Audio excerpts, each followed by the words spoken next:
and we got to be different. We have to become somebody else to achieve and to get the things that we actually want.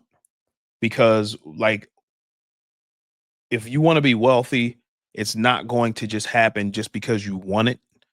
It's going to require you to do some things that wealthy people do to achieve the things that wealthy people have.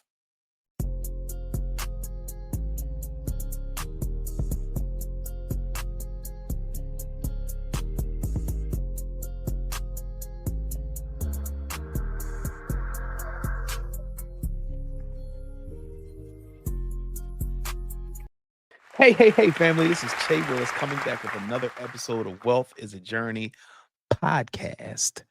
Guys, this is episode 136. 136 weeks of consistency, 136 weeks of getting it done. We outside. For all the first time listeners, watchers, or subscribers, thank you so much for joining us. On this podcast, we talk about faith, family, and finances, among other things. If you are a return listener, watcher, or subscriber, thank you so much for joining us again. Hopefully, we are adding value to your lives on the way to the M's, because we are on the way to the M's. And if you do not know what M's is, it is millions. We on the way.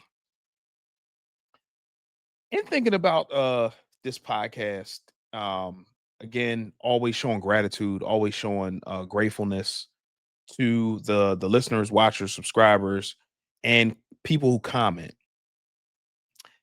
Being a podcaster is not as easy as it may appear. You go through mental challenges just like anybody else would go through.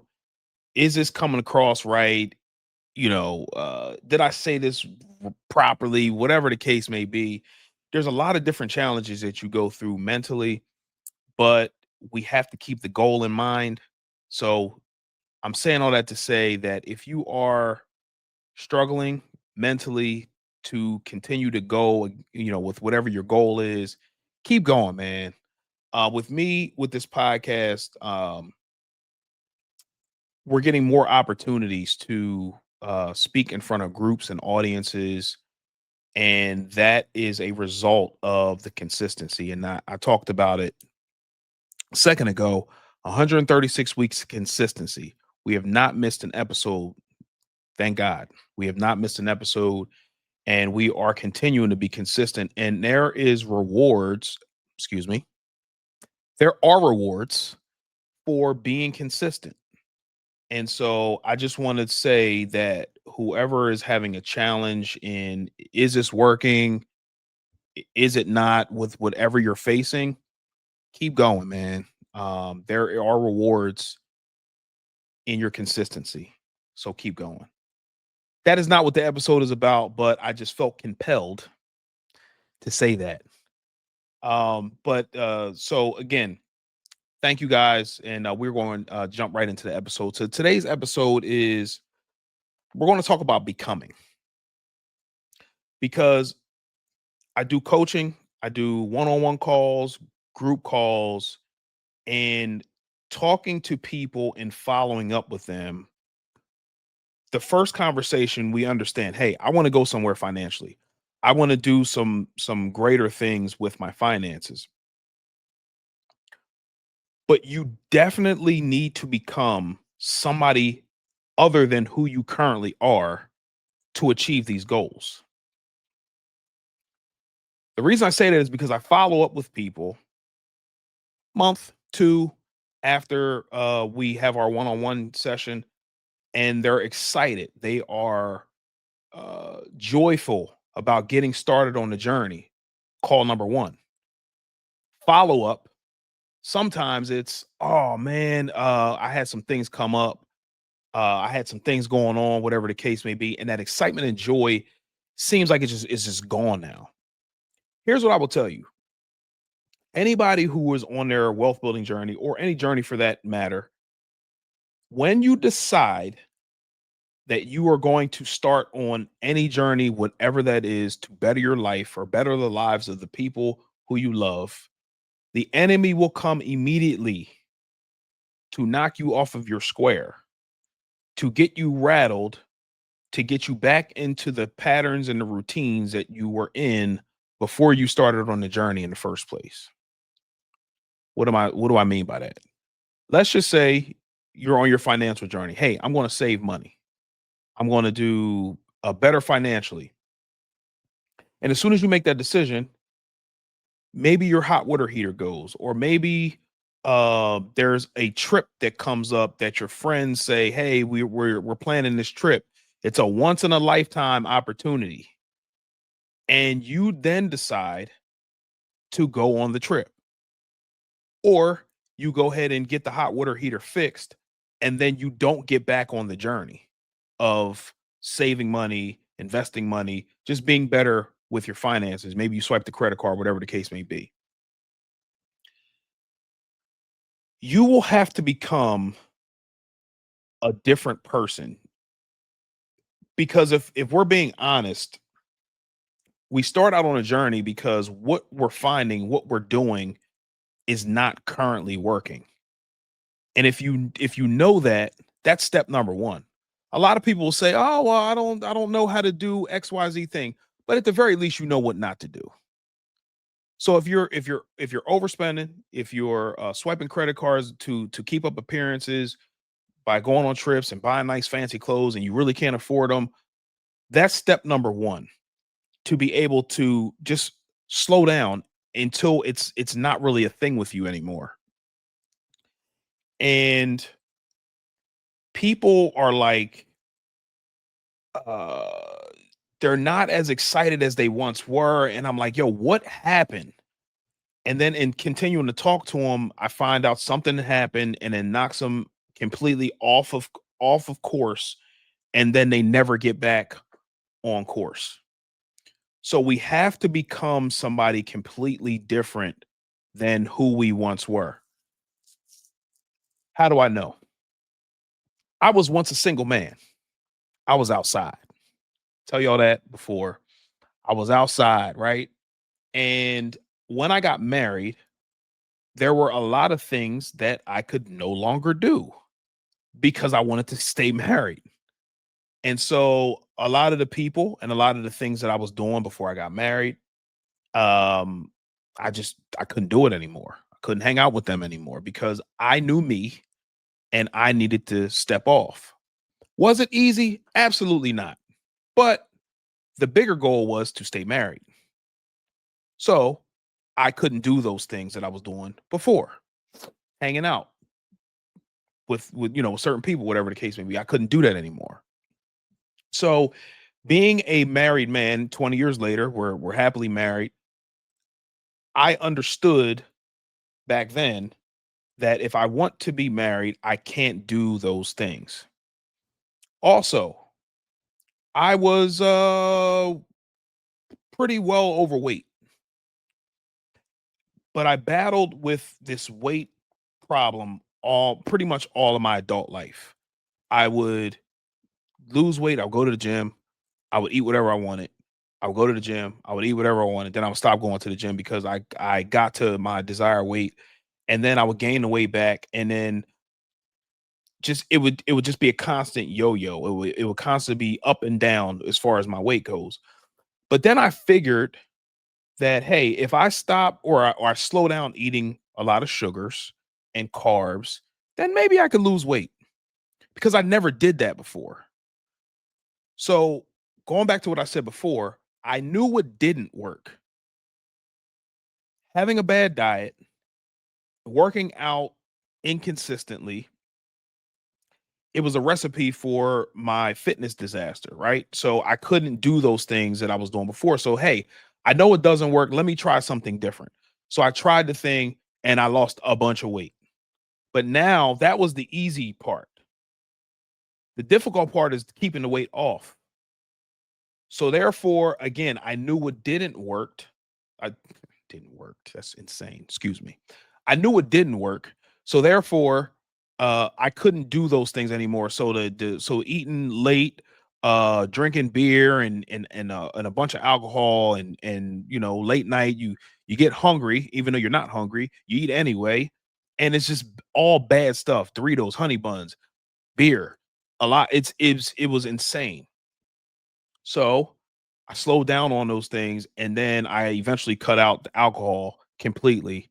And I got on a fitness regimen where I wasn't eating a lot of carbs and I wasn't eating a lot of sugars, but then I was still working out. So therefore, I was able to maintain the goal, which was to lose weight and now keep it off. So that required me to be somebody different than I once was. The last thing I'm going to mention is uh, investing. The investing piece is obviously going to be huge for your wealth building journey.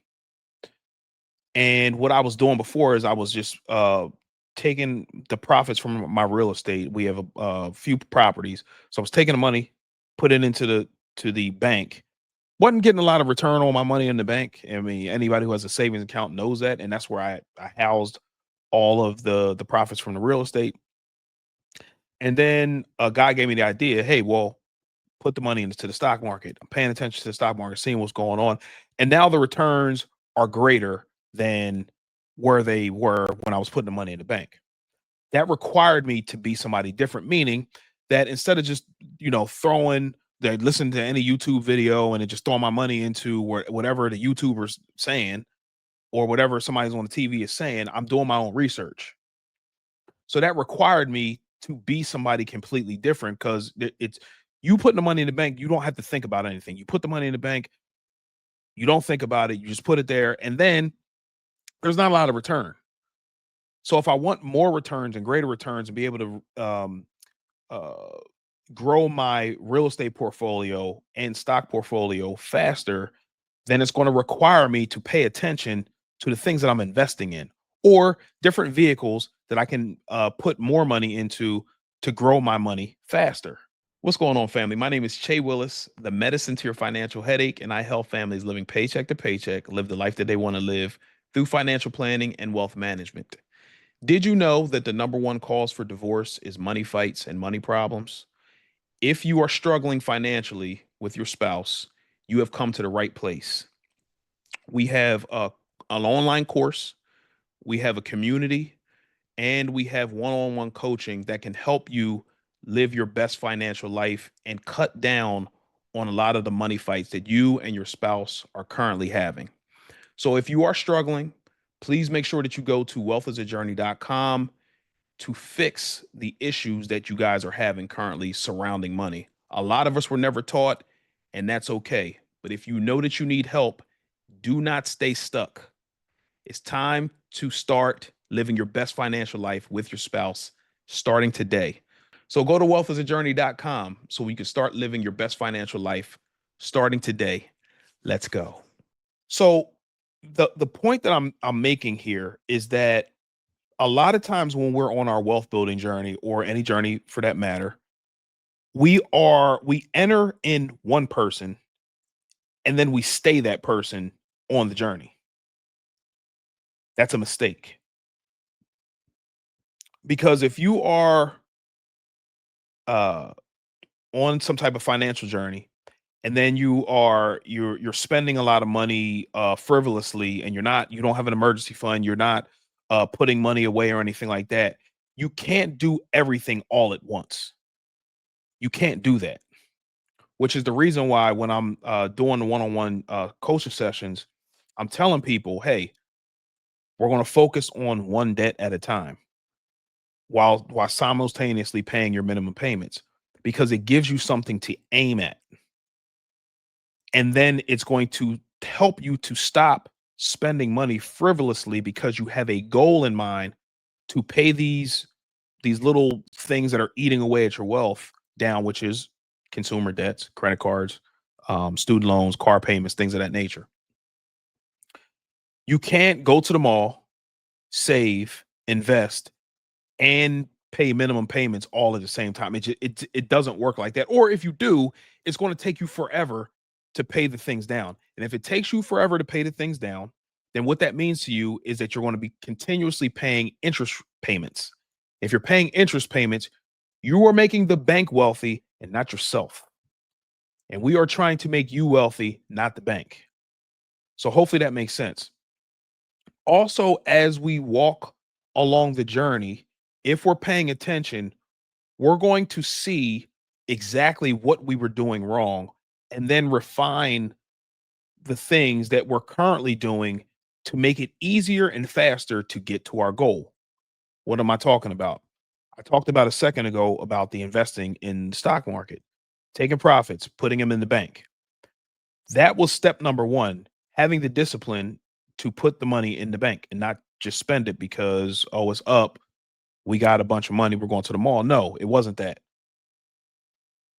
The thing about it is that having the routine and the discipline to put the money in the bank in the first place gave me the belief that, okay, well, if I can do this, and if I'm paying attention to what's going on in the market, and I do a little bit of research on some mutual funds and ETFs, and then um, stock market investing, and then also, I mean, single stock investing is what I meant to say.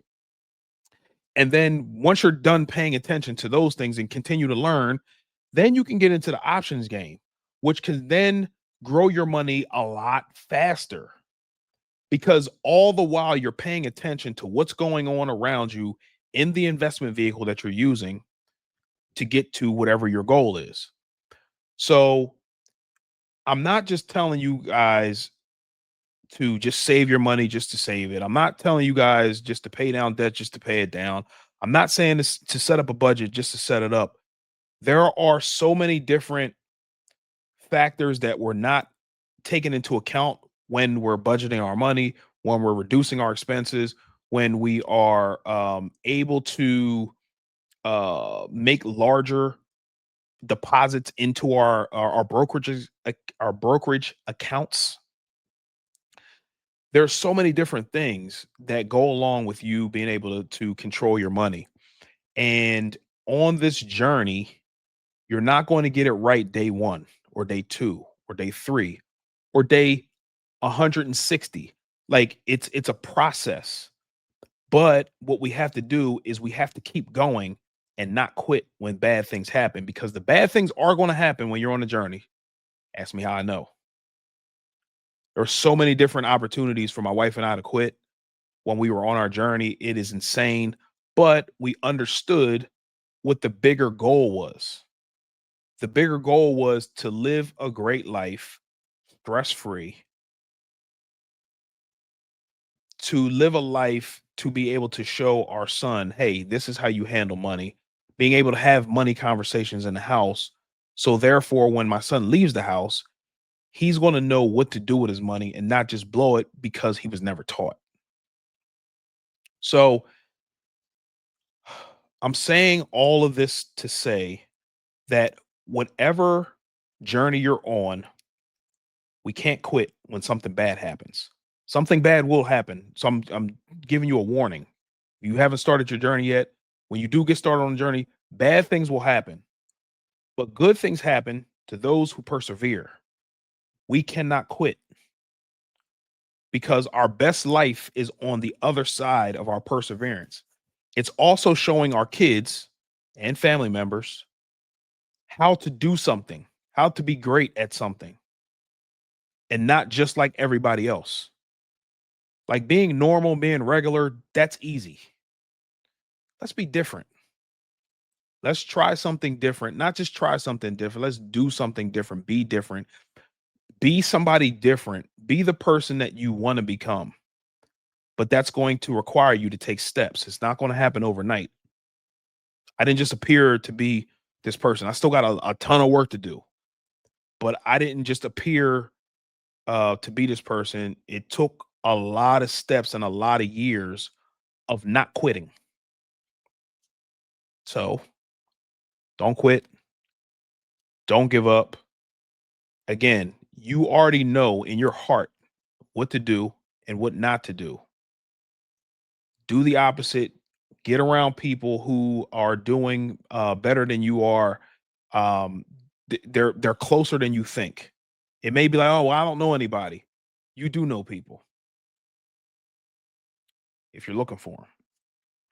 So that's the episode, man. We got to be different. We got to be. We have to become somebody else to achieve and to get the things that we actually want. Because like if you want to be wealthy, it's not going to just happen just because you want it. It's going to require you to do some things that wealthy people do to achieve the things that wealthy people have. And that's what we're doing on this podcast. So that's the episode. Thank you so much for joining us again. Wealth is a journey. We will see you next week. Peace.